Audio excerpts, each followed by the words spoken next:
You're listening to the Digital Deep Dive, where we tackle the newest trends, strategies, and pain points shaping growth across the digital landscape. From Amazon and D2C to international expansion, join our host and e-commerce leaders across multiple industries for in-depth discussions on how to maximize your brands in the digital arena. Now, here's your host, Aaron Conant.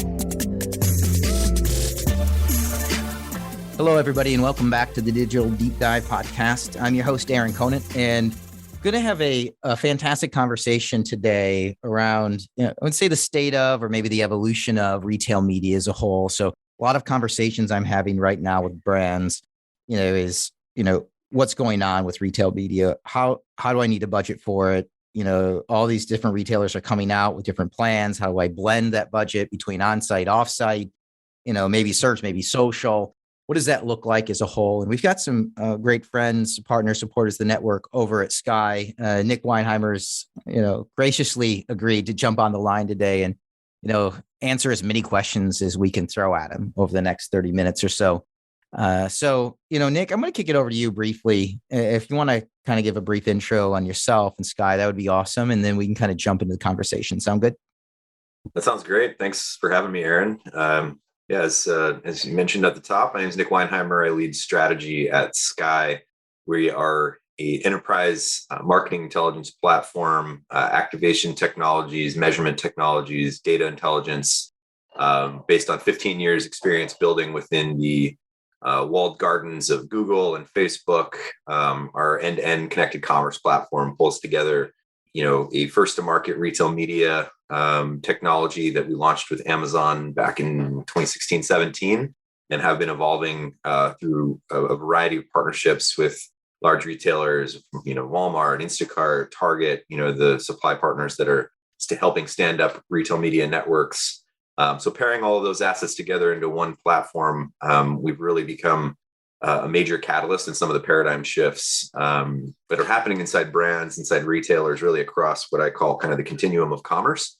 Our technology has been a foundational layer to really help make some of these shifts in a meaningful way beyond sort of the theory and talking about what we should do and actually actioning and, bringing some of the insights from the market, to life through these important channels. Especially as these investments in this area is growing. So that's the quick brief of who we are and where we play. And Aaron, thanks for having me on the podcast. Excited to chat about how things are shifting in retail media today. Oh, absolutely. Love having old friends on the podcast for sure. Like, what are you seeing? You talked a little bit about the paradigm shift. And what does that paradigm shift look like? And other things I want to get into is I know you guys released the State of Retail Media report. If there's key takeaways that people should know about from there. But really, what is the paradigm shift? The brands that I'm talking to right now are faced with creating a digital strategy that's never had to be created before. For the longest time, especially with Walmart stubbing its toe on retail media for so long, I think they've made some major advancements, in the past month or so. But it's been changing of how the bidding works, right? And allowing products below 120 to be, ads placed on. So this now has a lot of people reaching out, to me asking about retail media, this is going to be a major player in it. And now I have to rethink my budget. Would love to hear your thoughts. Well, I think first, maybe some setup background. Like I mentioned the Commerce Continuum. I like to sort of set the table that way. Really, when you look at the paradigm shift underway, a lot of it is who takes which roles across this continuum. And I'll kind of depict the continuum as best I can without any visuals. But on one end of, call it, of the spectrum, you've got brands, your classic, traditional household brands that typically never went direct to consumer. And then on the other end of the spectrum, you had retailers whose job it was to communicate with the consumer. Now, really, as we see this become an actual continuum, well, you think about somewhere right in the middle of that line, you have maybe some of the classic innovative D2C companies, that are both branded manufacturers, but also retail their own products on very popular websites. And you see both ends of the spectrum starting to bleed across this continuum where brands, are creating their own retail D2C experiences or acquiring those capabilities. When you see retailers scaling up, private label and their own brand development, then really kind of across this entire continuum, you start to see retail media as this major lever that's shifting the onus of how various entities across this continuum communicate and market to their consumers. Retailers providing tool sets within retail media following the path that Amazon blazed that give brands the controls to control their own destiny and communicate with their own customers. Obviously, we all are experiencing that, and we understand how this is evolving, but there are major kind of double click levels we could dive into sort of different parts of this continuum, how the shifts are happening inside retailers with the way they're standing up these retail media businesses are affecting how brands should think about splitting their investments across retailers or across different funnel opportunities. And so I like to kind of set the table, as I always often reference the Commerce Continuum. But you did mention that we did work actually with you guys, and thank you for partnership with B2B Strategy and Sky around the state of retail media in 2022. We learned a ton from about 160 some odd marketers across a variety of agencies, brands, even retailers themselves on what's going on, how things are shifting. And I think some of the key areas, right? I mean, Amazon still demands a huge amount of attention. You brought up Walmart, but still with about 77% of the retail media market, it's impossible not to kind of prioritize your focus, where the volume of the market is. And we heard from Marketplace Pulse as well that we're seeing about 50% year-over-year inflation in Amazon ad costs, or at least Marketplace Pulses across the board. And fortunately, there are technology providers and partners that help you beat that average. And we looked at our index and we were at about 11% year over year in inflation on Amazon. But there are still some big challenges in terms of how these costs are going up for brands. And brands are also telling us that their maturity, only about half of them say that they're really like above average or sophisticated with their management of retail media, with the other half saying, look, I'm struggling to keep up. I'm maybe just average, or I'm just getting started. So we're still seeing, I think, in the brand's self-reported indication that this space is challenging them. It's challenging how they structure their organization. Their top challenges that they face in the market, when asked, was number one was driving positive ROI on these channels. The second was proving the incrementality. There's a lot more eyeballs and focus from CMOs and CEOs asking, the marketing organizations, to drive more sales. They need to prove that incrementality.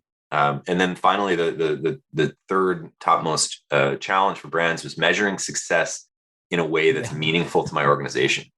I think you nailed it. I mean, you think when the pandemic hits and there's this, hey, do anything you can to move product online, and you get through 2020 and then you hit 2021 and budgets have blown up, right? Like tons of money pouring in. And then we get to the end of 2021 and everyone's like, well, where'd the money go?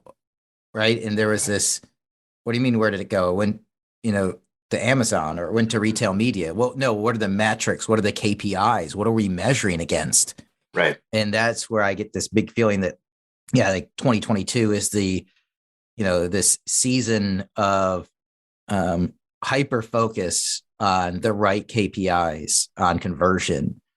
And conversion is part of it, but one of the biggest areas that we're seeing from an evolution perspective is a shift from, kind of immeasurable or very difficult to measure brand dollars flowing through linear TV and print.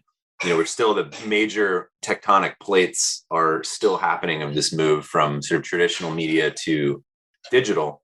And yet on the other side of the coin, which is almost like, sort of a cognitive dissonance on the shifts that are happening, the brands are, when they look at retail media, and retailers also across this entire continuum, nowhere in there does it say digital, right? It's retail media, and media and I think what we're starting to see as a big shift inside brands is the notion of the traditional shopper or trade dollars paired with the CMO who's largely held the keys to the coffers for brand investment.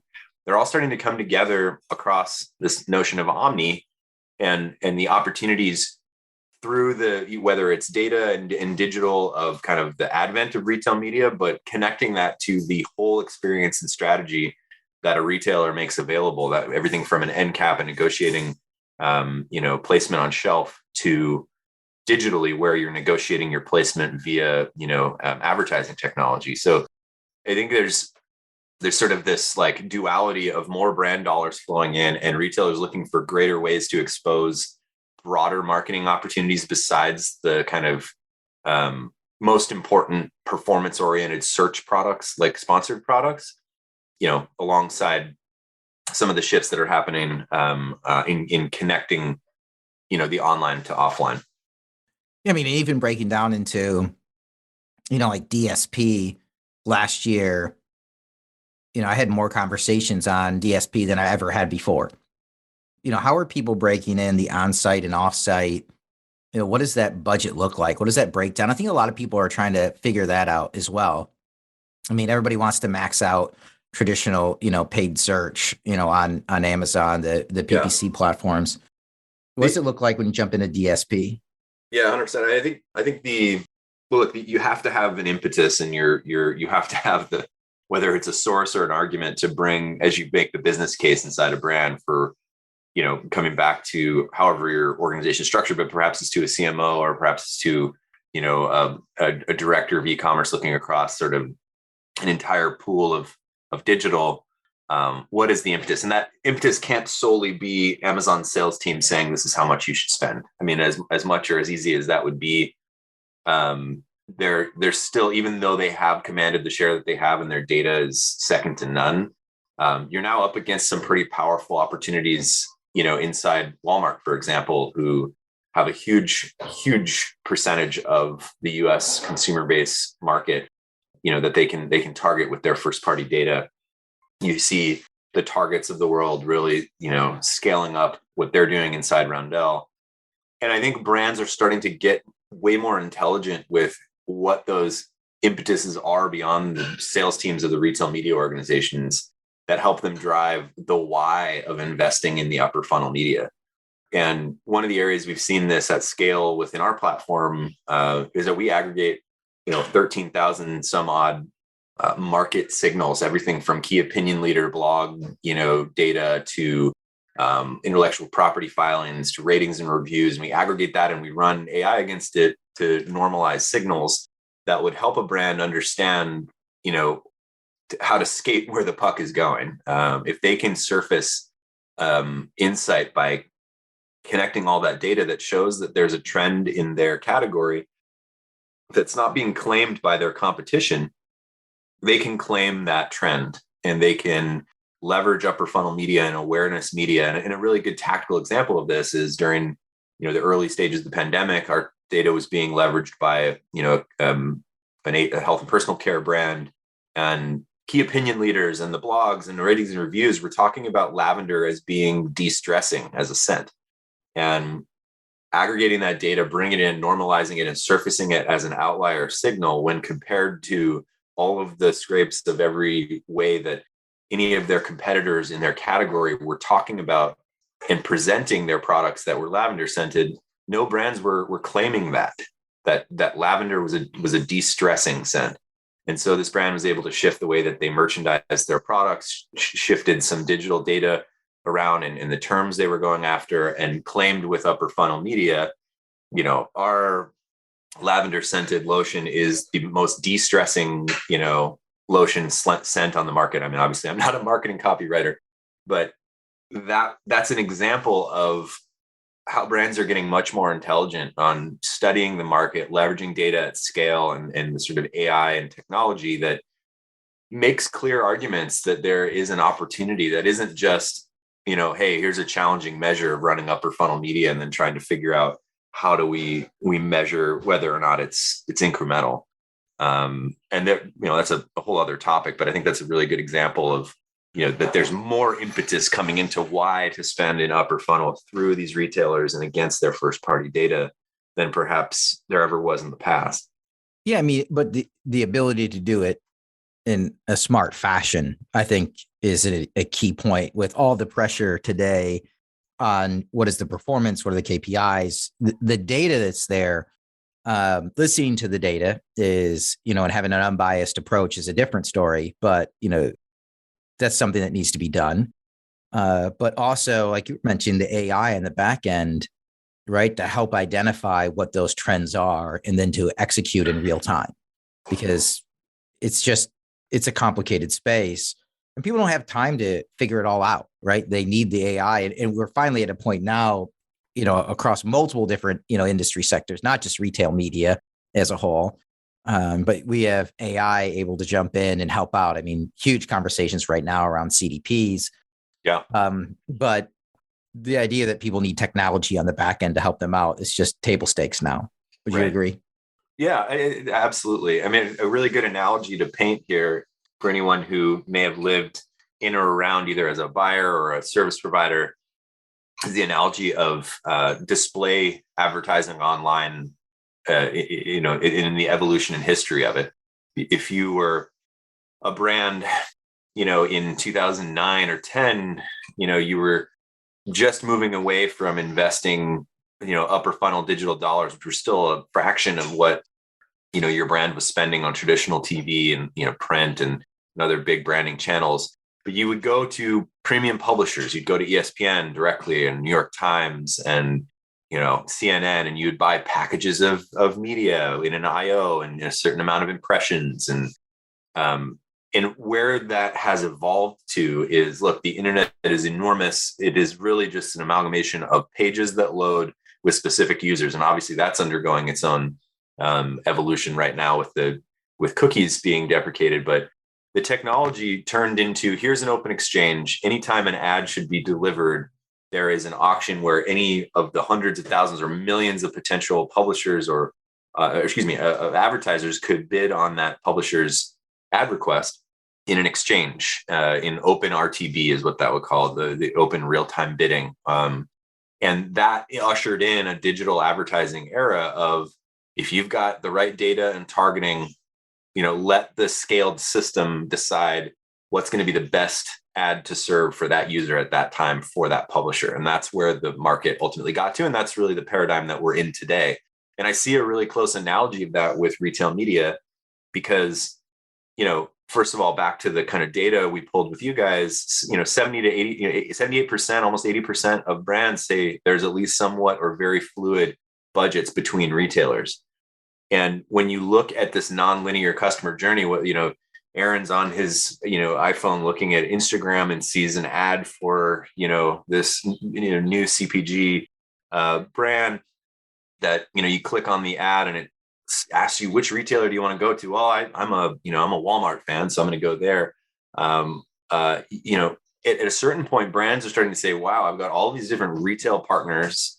I've got my products and, wherever Aaron wants to be to engage with my brand, I need to be there and I need to be that dynamically ready to buy the media for Aaron because he's an important customer to me.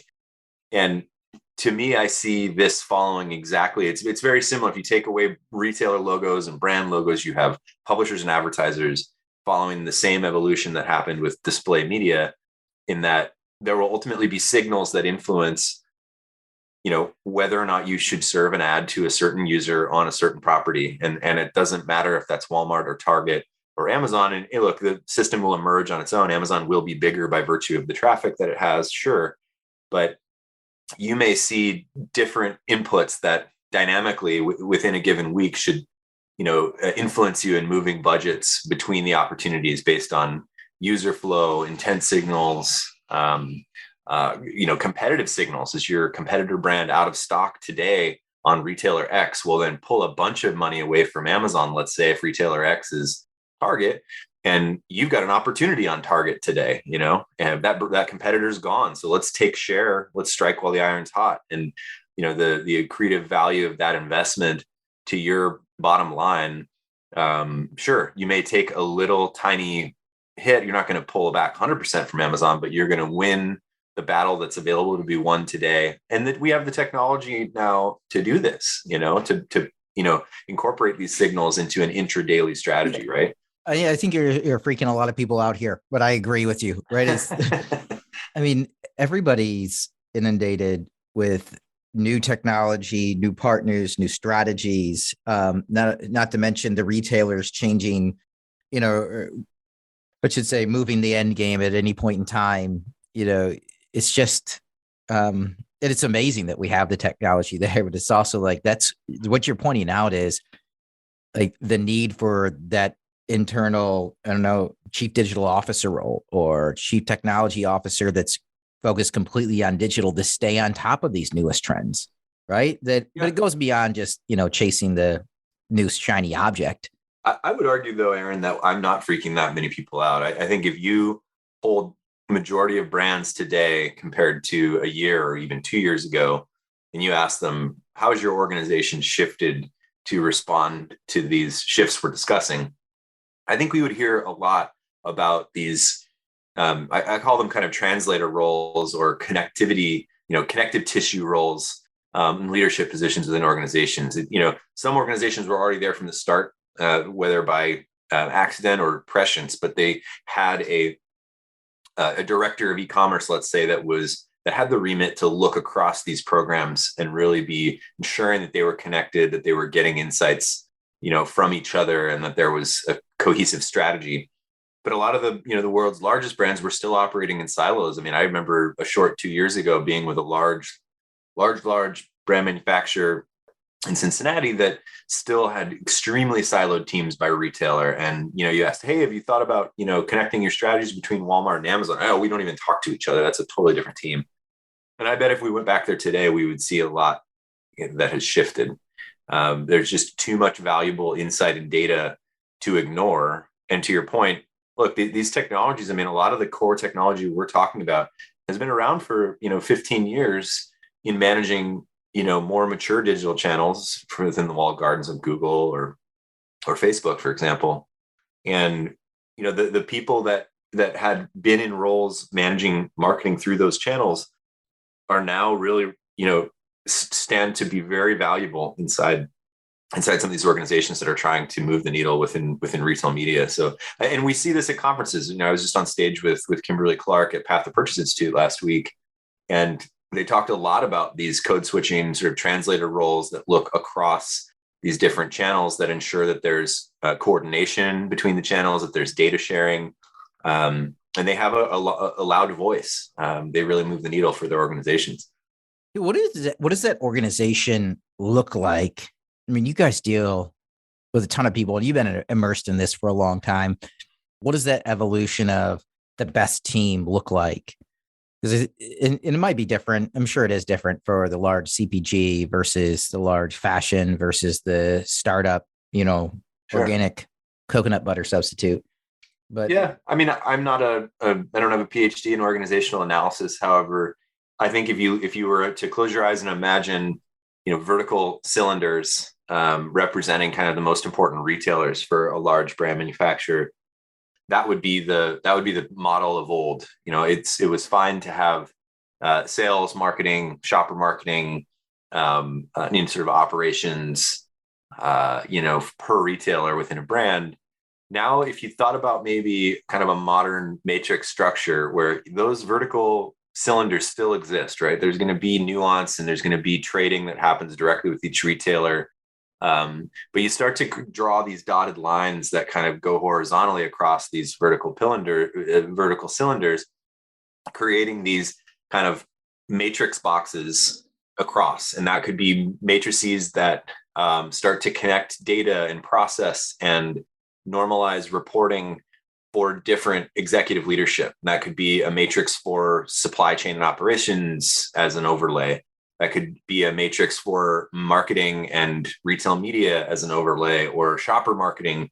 In so doing, they're really ushering in roles that are intended to democratize the data that these different silos were using, that are in a lot of ways, possibly cutting costs where there was, duplicate spend happening to buy the same market insights, for example. Like doing, it seems like at first blush, maybe adding these layers would just be organizational weight. But look, connecting these, disparate groups together, providing a democratized pool of data, and with the technology that's evolved even in the last 5 years, for organizations to easily be able to, build a data lake for an entire organization and then build experiences on top of it that help each one of those pillars do their specific work, but also allows for the connectivity of these translators to ensure that there's a coherent strategy across all of these channels, and even some power to say, hey, look, we're moving a little bit of budget here.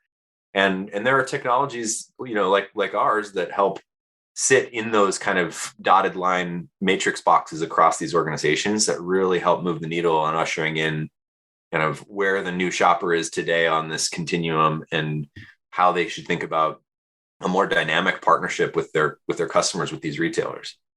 Yeah, love it. What about, the thing that comes up routinely now is, what do packages of retail media look like? Right? How are people shaping that? Right? Because there is the on-site, off-site. We talked about this a little bit, but what is that overall, shift in retail media packages look like? Yeah, we talked a little bit about upper funnel investment and the impetus to get there. I think and I've mentioned this in the past over the years, that Amazon, with the traffic that they have and a certain couple other retailers, they have enough volume on their site to really scale up a huge low funnel performance ads business. But for a lot of other retailers, the upper funnel display and scale that not only their on-site display media, but their off-site audience, it creates them, basically gives them the pool of eyeballs based on their data and their targeting, that allows them to scale their retail media business. So just looking at it from the lens of the retailer, they're very keen to package together not only their on-site performance media, but also scale up what they're able to help sell to brands as, display media that's trafficked through their own demand side platform, their DSP. And that's not just display ads out on the open web, but that's also within the walled gardens that, like a Kroger or a Home Depot would want to sell packages of search and social alongside, what they're selling on site to the brand or off site via display. And so you now have this kind of, call it full stack digital media packaging that, when push comes to shove in the negotiation, between merchant and supplier, there's a really valuable package here, a very measurable package, that allows the brand to negotiate and get kind of, vendor funded credits against, for example, and each retailer is going to be a little different how they do it, but we're seeing more and more a desire to align all of those strategies together. And for us, we feel like our strategy has been proven because we've built our technology on the same platform, across search, social, retail media, and now increasingly upper funnel as our Amazon DSP product takes off. More to come on where we take things, but we saw this as the future, and we did some of the hard work to ensure we were building this all in the same experience. And it's starting to really prove out, especially this year. A number of large customers that perhaps in the past left for price or some specific feature parity or custom work specific to Amazon are now saying, what's actually important is this whole picture. And Sky actually helps us kind of connect all of that together.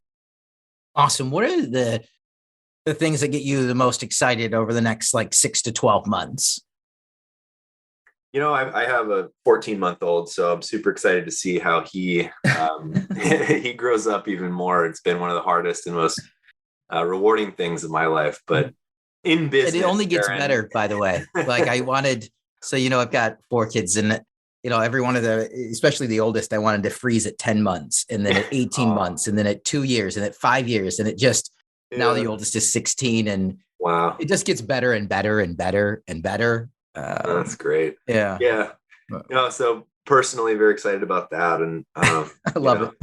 But what gets me excited? I mean, look, I'm a technologist. I've spent my career in the backyard of Amazon here in Seattle, one way building technologies that help retailers, brands kind of navigate the kind of the evolution of e-commerce. And I'm just so excited that I get to be in the middle of all of this transition. It makes for so much excitement in and opportunity and creativity that we can bring to build the right technologies, to develop the right partnerships, and to usher in kind of an innovative, pull the future forward kind of strategy that I've seen the blueprint of. My earliest work was in a demand side platform in 2008, at least in terms of digital media. And some of those analogies I painted are happening, and to have seen the movie before, it allows us to move that much more quickly, to usher in these shifts. And really, just selfishly, I'm very excited about how retailers are thinking about this, and the partnerships that we're striking with retailers on ushering in the experiences that brands need and want to execute, a really a dynamic and kind of cross retail media program. Look, retailers want Amazon advertising in a box, full stop. Amazon set the gold standard. And there's still a huge gap to close in how those retailers provide those opportunities to the brands, whether it's accessing the funnel and their data, and wielding it in a way that they can actually sell that to their customers in a scalable way and profitably. We're in a really unique position, having independently partnered with the world's top retail media publishers and seen exactly how these retailers see the ideal state, and helping them see that as well. So to me, that's, I think, going to be a really exciting area of focus for us. Yeah, I mean, it's the right spot too. I mean, everybody's rooting for somebody to challenge Amazon, right?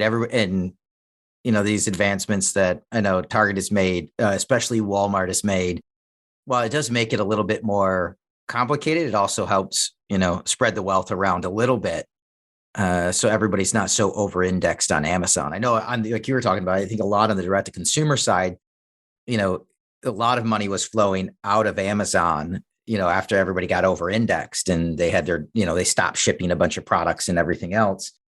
And then the best thing that happened was, to Amazon advertising was the iOS 14.5 update, where, it had people get all squirrely with where the dollars are going and how much harder it was. And Google saying it was going to stop third-party cookies. And then the money flowed back into Amazon, and it would have gone to Walmart and other places if they could figured it out back then. But now it looks like they are, which is super exciting. A little bit more complicated for brands, but overall, I think they're happy for where it's at. Well, good news, Aaron. To your point about the iOS shifts and so forth, we did ask retailers and tech providers specifically in the survey that we did with you guys, what were the biggest challenges facing retail media marketers, and everything matched up, right? Driving positive ROI, measuring success in a way that's meaningful to the organization. But where it differed was in the third most important challenge, and it was getting the data needed to make data-driven decisions. It's not lost on the retailers, and especially not lost on us, the tech providers, that getting the data in the hands of you, the brand, to make these decisions is paramount for growth. And it's a challenge. This isn't Google partnering with any advertiser saying, sure, what metric do you need to spend more money? We don't care. We're an ads business.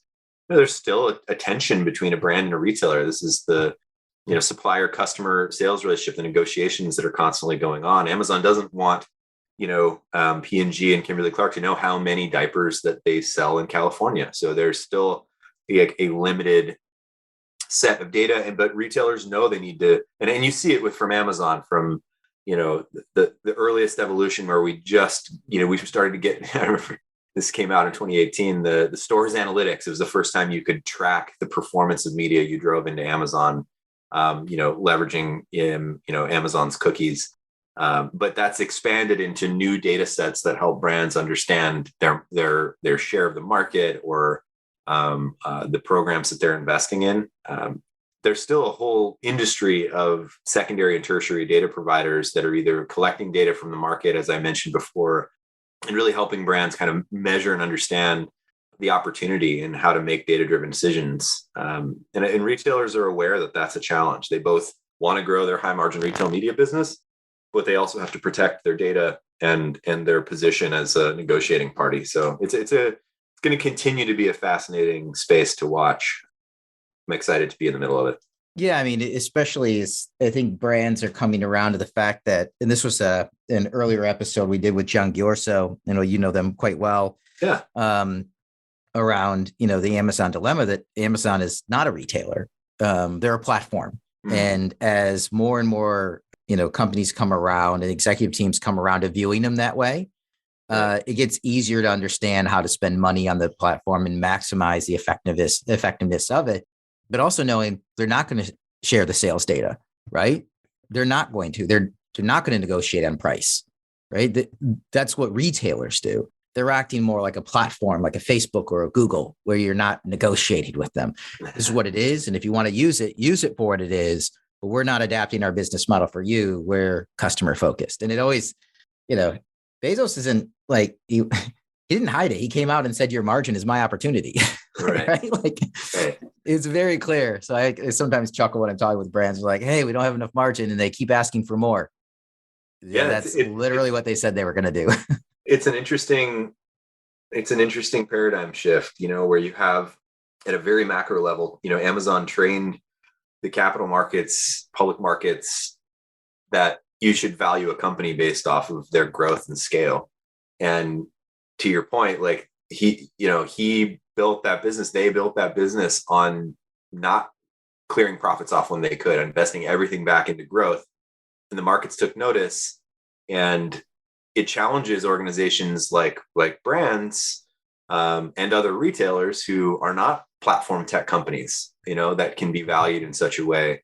So it's a little bit of oil and water, interestingly, that, to your point, like when really relegated into being a platform becomes a scale opportunity for a brand. I think the brands that have absorbed that as the strategy and the reality are able to navigate, or what does it mean to use this as a scale channel? And what does that scale then offer me in sort of secondary and tertiary value? And that typically comes in, how do I communicate with the customer and the eyeballs and drive growth holistically across my entire brand, potentially outside of Amazon, through their marketing tools, which given their scale are second to none. So it's a perspective thing, to your point, on them being a retailer versus a platform, as much as it's, anything else. Oh, love it. Absolutely love it. Well, Nich, thanks so much for your time today. It's been an all around awesome conversation. We'll have you back for sure. With that, we're going to kind of wrap up here. Again, I'm Aaron Conant. Thanks again for joining us. Look forward to continuing our digital journey together. If you'd like to check out bwgconnect.com, we have a ton of in-person events coming up where we have digital experts like Nich help guide us through, but in an in-person fashion. We also have a bunch of virtual webinars as well. So with that, we're going to wrap it up. Hope everybody has a fantastic rest of their day and a great week. Everybody take care now. Thanks again, Nich. It's been great. Thanks, Aaron.